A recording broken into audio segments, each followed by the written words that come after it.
In this video, we will talk about how to use pins safely. So you should have received a pin cushion. I have taken all of my pins and my hand sewing needle out, and I've placed it on my paper bag so that I know where they are and so that they won't roll away on me.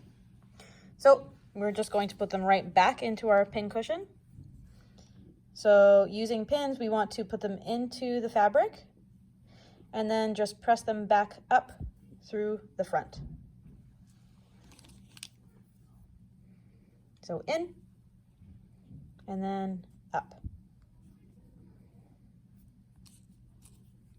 I like to put all of my pins together and then my hand sewing needle on the other side, just to keep them organized.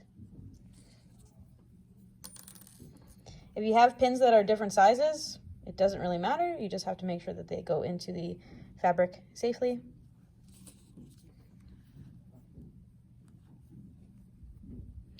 So those pins are secure. Often students will just put the pins in like this, and they'll think that they have put them in properly, but that's not safe.